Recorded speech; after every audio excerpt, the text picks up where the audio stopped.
Hi guys, how are you? Welcome to Expert Talk.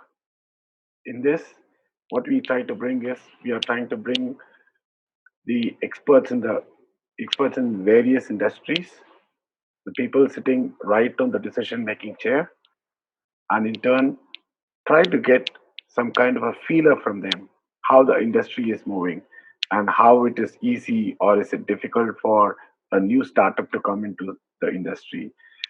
Do they have any opportunities? And for the student community, like, is there any job openings which they have? What is their next plan? And how their industry is maturing? So, to take it forward, our guest for today is Mr. J.K. Sudarshan, who is the chairman and managing director of PL Haulwel Automotive Private Limited. This is a manufacturing facility. We will see about them. They are into logistic solution providing, specifically from the hardware component point of view.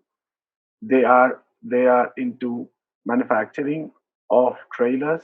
They are into manufacturing of special trailers, canopies, bulk pressure tankers, etc. So their client includes public sector, space research organization, nuclear power corporation, defense establishments, such as ISRO, Indian Space Research Organization, okay, and the Vikram Sarabhai Space Center, Baba Atomic Research, Bharat Heavy Electricals, Bharat Electronics, Bharat Movers, all the big names out of India is their clients.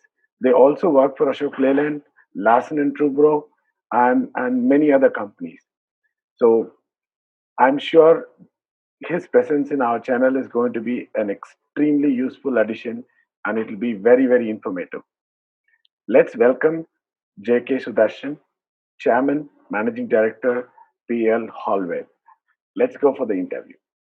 Thank you so much, Mr. Sudarshan, for accepting and coming to our channel for giving us the interview. The session is called Expert Talk, and as I have given an introduction, Mr. Sudarshan is Chairman and Managing Director of PL Haulwel. Welcome to our show, Mr. Sudarshan. Thank you very much. I think that this kind of a program and an effort that you are undertaking now is a very valuable thing, and especially for people just trying to find their way to the industry and chase their dreams. I think it's a wonderful resource. Sometimes I wish we had resources like this back in the day when we were starting out. So congratulations on the startup, and wish the very best of luck to you. And I look forward to this session of us. Thank you, Mr. Sudarshan. Okay, now PL Haulwel. Uh, Tell me about your corporate. PL Haulwel is a very old brand name, very well established brand name in the commercial vehicles chassis solutions market. When you talk about chassis solutions, you're really talking about body building, building of cabins, building of front end structures, building of tippers, building of trailers. The company has been in this business for over 40 years, and we have a wide variety of customers, lots of commercial customers in the logistics and transportation space, and also some very interesting government customers, Army, Air Force, DRDO, and then ISRO, etc. There's a significant and well-established export market as well. PL Haulwel is a well-regarded name in the trailer business and a very well-regarded name in the defense business as well. And we have manufacturing facilities near Chennai and also in Pondicherry. And now we're setting up a new manufacturing facility in Oslo. Fantastic. Okay, this sounds very exciting. In my introduction video, I saw the list of clientele that you cater to, and almost the big names of India is already there. So one of the things which I mentioned in my introduction is that you can give us a much needed insight for the upcoming aspiring startup entrepreneurs who are just into this field or who are just coming into this field. How can they dream to get such big customers? Is it something based on quality, or is it something the time will you need to put that time to get these customers, or how does the journey come? I think that's a very good question. See, in our experience and in terms of what our customers look at before they make their decisions, um, we have understood that you can never compromise on quality. You cannot really compromise on cost competitiveness either. And you certainly cannot compromise on delivery schedules and compliance with expectations that the customers have in terms of delivery. This is not a very glamorous industry. It's more about understanding the customer mindset, aligning yourself and your organization with the customer's mindset, and delivering the best value you can in the best timelines possible. Sure, industry, we cannot necessarily just relax and not innovate. There's a lot of innovation that is expected of us.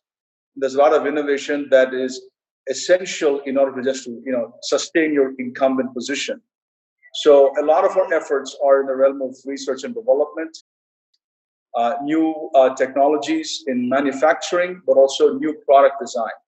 So a lot of our efforts in terms of keeping the customer interest alive and keeping customer commitments going is around creating a better product year after year after year and building a reputation based on that.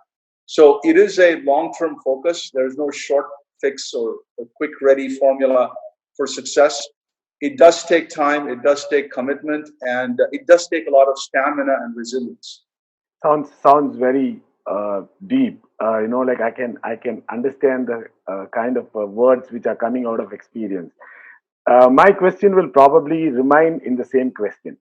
Given a chance, if Mr. Sudarshan has to start again PL Haulwel, is there a version is of starting it small, or by looking at your answer, it's looks like the setup itself is a huge task. Is my understanding right? Or if given a chance, maybe Sudarshan can start it again in a different kind of a startup prototype kind of a mode. Is it possible? See, there are many ways of looking at the important question that you've raised, and it's a question that I think about quite a bit. In our industry, at some point in time, scale begins to matter. If you don't have scale, you're not able to get the kind of customers you want, for the long term. So scale is quite important. At the same time, there's a saying that Rome was not built in a day. So you don't necessarily need to become a giant operation on day one. There are ways to enter your field of interest with a low capital exposure, low investment, low risk, but just build on the customer intimacy aspect of things. Once you get intimate with the customer, you will always have opportunities to scale. Once you understand what the customer wants, there will be options that will be presented to you in the course of events that allow you to build your business and grow your business. So I don't think young people and people who just want to get going in the world of entrepreneurship or industry should necessarily get discouraged about the need for scale. I think scale can come, and scale is certainly an outcome everybody needs. But scale doesn't need to be where the focus is on day one. The focus on day one should be about clarity and alignment, clarity of your vision, and whether it aligns with the customer's vision. Once you have these two, the other elements of the equation can be put together over a period of time. Perfect. Okay. Now the question is all about adapting yourself, or I can put it in a way that innovation, because industry like yours keeps on changing itself. The technology keeps on upgrading yourself. Either the customer push you, or you push the customer to the next level. And depending on your clientele, you always work with clients who does the technology for the next 5 years. Talking about ISRO, talking about space research and things like that. It's not something which people like us actually know. They always work like 5 years from today. How do you adapt to that? Is there a process of innovation that PL Hallwell, like works along with the customer, or is there a specific innovation strategy that you, keep? Is there an R&D going on? How do you measure that? That's a wonderful discussion to have, Satish. I think where we start philosophically in our company is we try to put ourselves in the shoes of the customer. We try to look at the world the way the customer looks at it. And because of that, we often get the same inspirations and the same ideas and the same thoughts in terms of innovation that a customer would have. And our engagement with our customers is long-standing and continuous. What that means is we don't wait for an idea to really develop fully and cook it before we discuss things with the customer. There is sufficient trust and intimacy with the customer that we are able to just brainstorm with them and become kind of like a virtual joint team with the customer. These innovations that I'm talking about can be in terms of product design, can be in terms of features and functionality, can be in terms of material used, can be in terms of manufacturing process, can also be in terms of capability and value added to the customer's business process, whatever that business process is. And so it could be a better way of constructing a car carrier, a way to have a car carrier with the same dimensions carry more cars for a particular customer. Or it could be a new way of doing an erector launcher for the Indian Army. So it is really about understanding how the customer uses the technology solution that you develop today and how they would like to see it improved, and traveling in that journey along with the customer while at the same time being a real solution provider. So provide the ideas, validate the ideas, deliver a prototype, do a small scale production operation to validate the scalability of it, and then get into scale production with the associate focus on cost containment and quality. Perfect. Looks like there is a lot of collaboration going on, which makes me ask a question. So these type of customers, because you work with uh, very high confidential project and a lot of agreements, security agreements, information security agreements, intellectual properties, things like that. Where is the scope for people to collaborate with PL Hallwell? Like examples with whatever the innovations that you're talking about. Is there a possibility if I have an idea or if I have a solution which can probably become something related to you? Does PL Hallwell have a provision where you can index such ideas into your fold, maybe with some confidentiality agreement, and then take it and reach it to your client? Is there a possibility, or This is a wonderful question, and the question is very timely. I'll give you a real live example. After the COVID-19 epidemic started, we had a reputation for manufacturing quality, and our capacity to manufacture metal-based products involving metal fabrication was well understood. We were approached by a small team of young people, engineering graduates, who had a design for a ventilator manifold. The ventilator manifold is basically a product that allows one ventilator to be used by four patients at the same time. If you remember back in the beginning of the corona discussion, the ventilator idea was a very big part of people's understanding of how the virus would be treated. And so we engaged with that team. We got into a confidentiality agreement. We also got into a business partnership agreement with them, where we helped them do the prototyping, we helped them do the development, we fabricated it, we tested it, we helped them deploy it in a hospital, tested it, validated the design, came back with some suggested improvements, incorporated those improvements again, and now we are putting it into series production.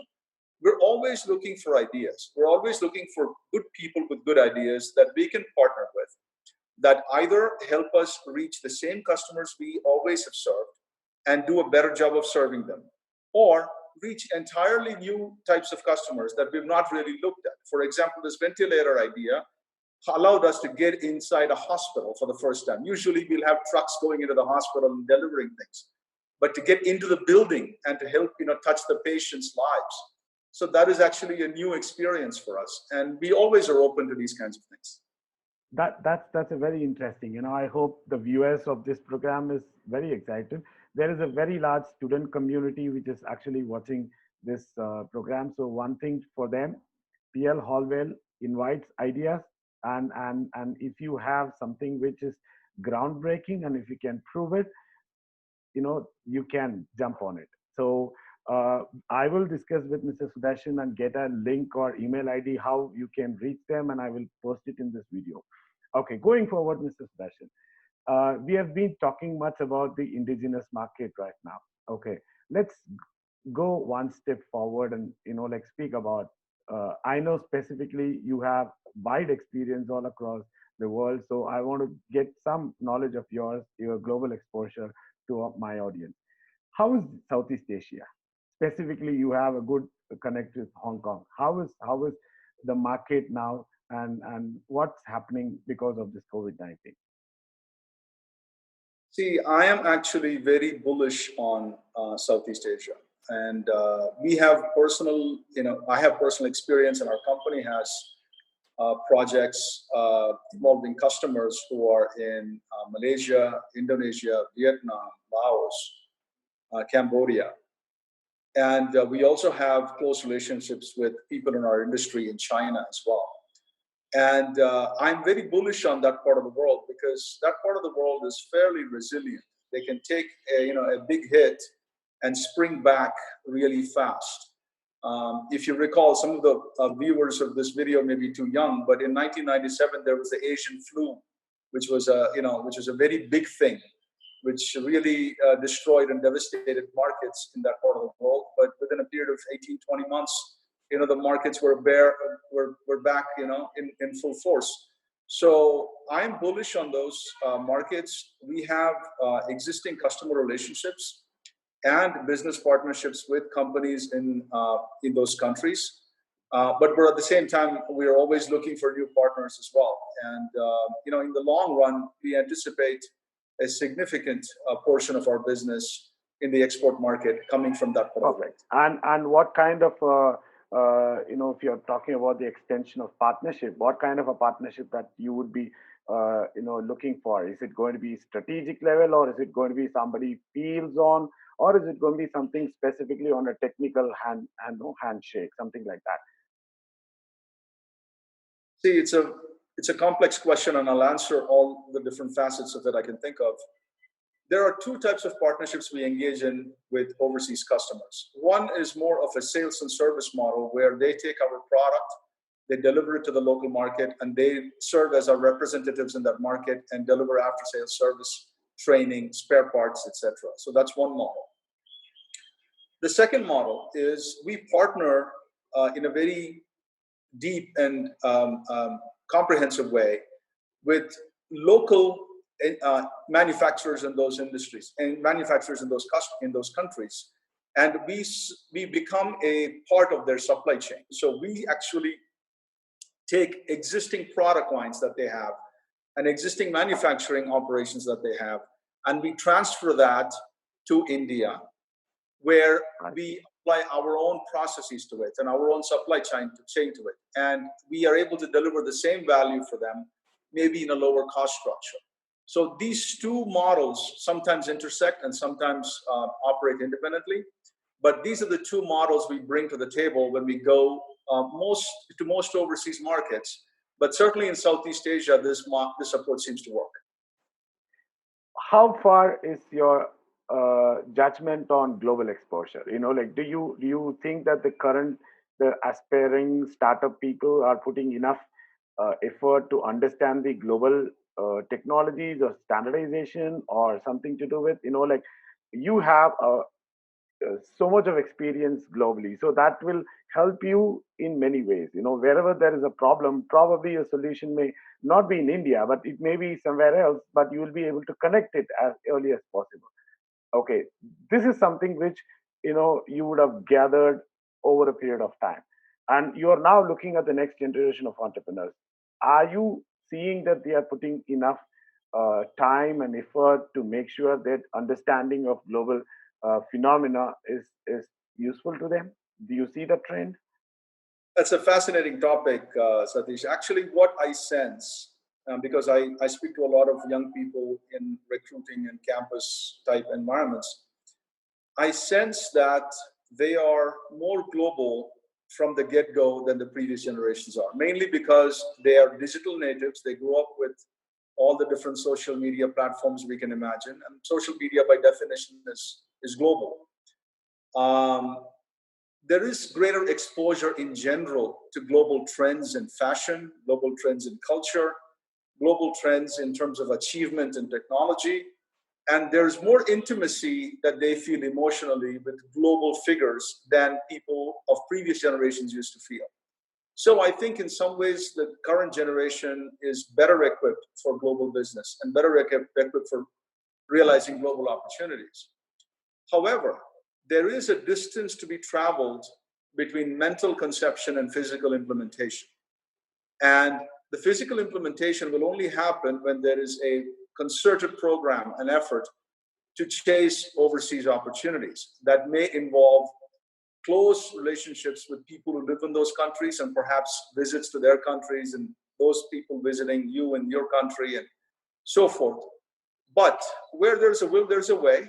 And even in these times of social distancing, etc., I'm sure um, the innate forces of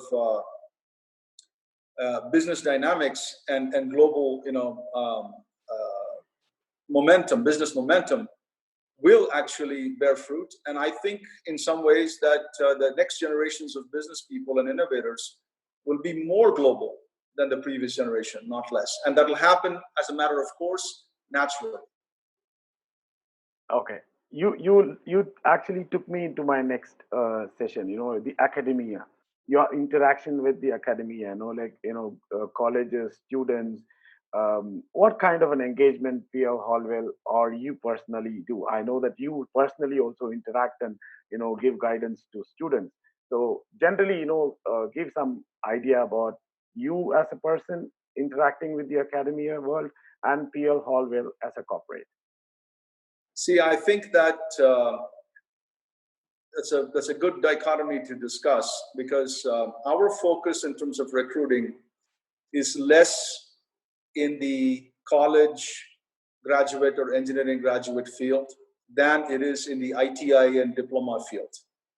And we have real numbers in terms of employment and internships and associateships and apprenticeships in the technical stream, where we get a lot of ITI people and a lot of diploma people, and we shape them, mentor them, help them refine their skills, help them get more focused in their approach. A lot of them stay on with us in the long term. Some of them get the training and experience they can from us, and then they find careers in some of our competitors and some of our other industry colleagues, and that's fine. There's no issue. We think that developing the next generations of technical staff is part of our obligation to society, and also it's good for business. In terms of my personal interactions, I travel a more expansive uh, uh, uh, spectrum of educational institutions. So I engage with people coming out of MBA programs, coming out of IITs, and coming out of some of the premier institutions, and also engineering graduates and so forth. And I'm always open to and I look forward to these kinds of things because it's an opportunity to look at what the next generations of people are thinking and how they're approaching the world that you share with them. And to the extent possible, I try to connect the business with them, while at the same time managing their expectations about it's not a question of just you network with me and I give you a job. It's not that. It's more about a mutual exchange. I give you ideas, you give me ideas. We look at the world together as a source of opportunity and potential, and we explore that. Right. Yeah. Uh, now that that's answered, okay. Let's talk something very serious on the topic now. Competition. Okay. The field that you are actually coming in, it's uh, most of us, not only me, many of us, we actually do not even know what's happening on the other side when it comes to the deal making. Okay, and of course there will be a lot of compartments. Few can be disclosed, few cannot be disclosed, and few are very critical not to be disclosed, and few diplomatically better not to be disclosed. So, uh, you know, what how generally the competition or how the deal making happens, specifically for the industries, and some very critical, this is more or less, we would like to know from an education standpoint, as a business, if we have to deal with something like army or armed forces or space research organization or something to do with a very critical confidential project. Okay, what happens there? Is it of course it will be definitely different from how I'm going and getting my client. It will be different. Yeah, but it is a very fascinating story to hear, because 99% of us, we don't even know what's happening. So it'll be very nice if you can just take us through a couple of things and how you handle the competition. If any interesting strategy that you have done, share it with us. See, I suppose the dynamics of competition in different industries will differ slightly, but I can certainly speak to my particular industry. In our industry, very few things are really secret, meaning people will know how you're doing as a company, what you did well, what you didn't do so well, what your focus for improvement is, what some of the most topical issues inside your company are. These kinds of details are often very well understood by your supply chain, by your competition, by your customers. And it is not something to be avoided, it is something to be embraced, and it is something to be dealt with as a matter of fact. However, there are things that do need to be kept confidential.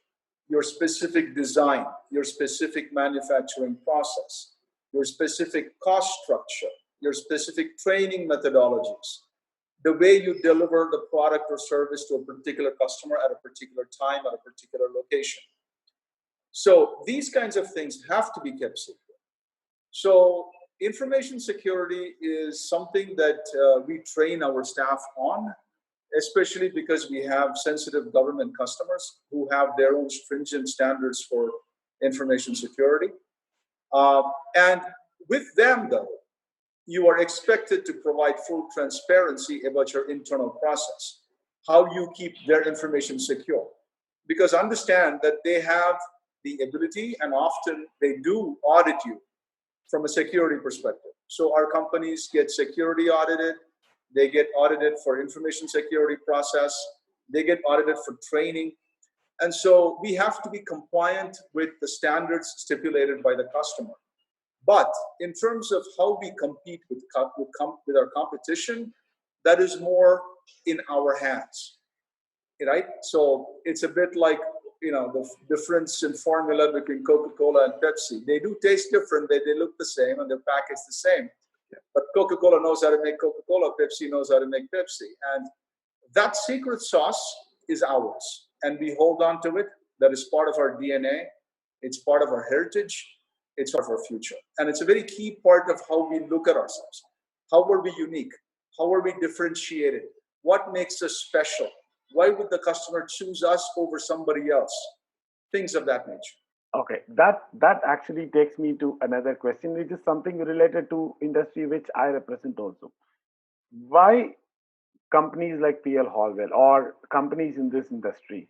Okay, how do you have your branding? I'm not even talking marketing, because there is a marketing which is going on.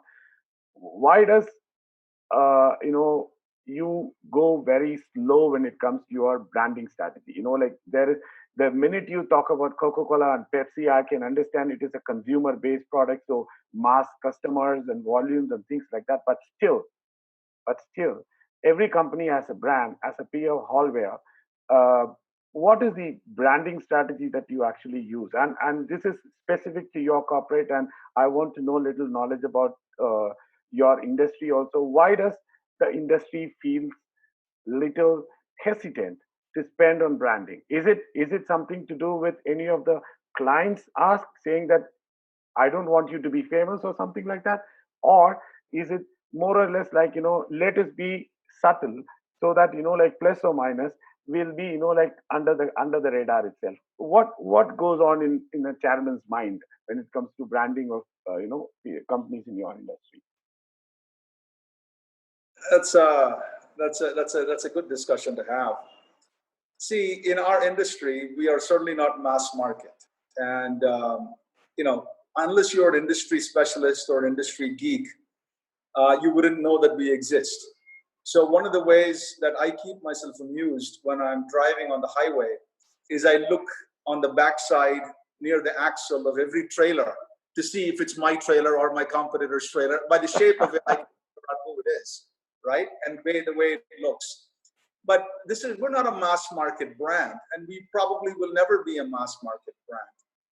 And the people who need to know about us certainly know about us. And the people who need to get to know about us will find a way to get to know about us. There's a lot of word of mouth. There's a lot of industry chatter, and there's a lot of industry tribal knowledge. Everybody knows that if I want to do this, I need to go to PL Haulwel, and they find us. Having said that, there's another aspect as well. We are extremely cost conscious, and we are forced to be cost conscious by the nature of our industry. We are not an industry where margins are built on brand. Margins are really built on production and technology. And so whatever extra money we have, we invest in technology and production and research and development and so on. And the branding kind of takes a back seat.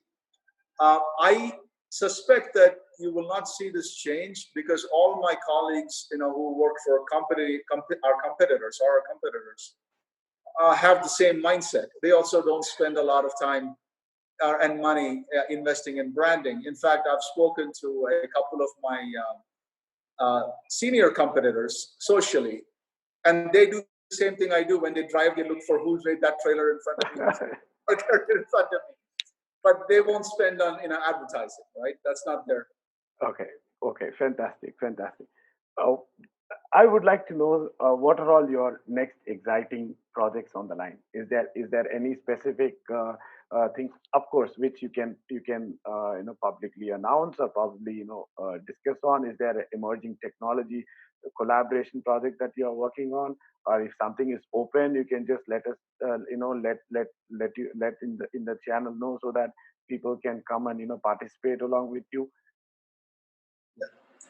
Uh, there are many different development initiatives we have going on. The more glamorous ones involve research and development and also government type customers, so I wouldn't want to talk about that. But there are a couple of open projects that are already in the market that are new, that deserve to be spoken about. And one is very topical. See, one of the things we see with respect to the corona impact on the economy is that sales of new commercial vehicles is not what it used to be. And the growth of the commercial vehicle market is fairly mellow. It's not, tearing at the seams. So our customers are really focused on extending the life cycle of their existing fleets. And so what we're doing to serve that market segment is that we have really beefed up our overhaul, maintenance, remanufacturing, and rebuild and life cycle extension portfolio. So if you're a customer who's got a product that you bought 7, 8, 9 years ago, or maybe older, that you want to hold on to that because you don't want to go take a new loan to buy a new product, we have an offering to make that vehicle brand new. Take the old chassis, change the engine, change the axles, change the braking system, change the hydraulics, change the tipper body, change the trailer bed, change the engine, upgrade the engine. I mean, these are things we are doing now to allow our customers to get value out of their existing budget. And most of these kinds of things they can do piecemeal. So this month you come and get a new axle put on, right? 2 months from now, get a new flatbed put on. Things of that nature. So we call this our life cycle extension business and our remanufacturing business. So there's manufacturing and then there's remanufacturing. So this is one aspect. Another effort that we are involved in right now is also in the open market, so we can discuss it.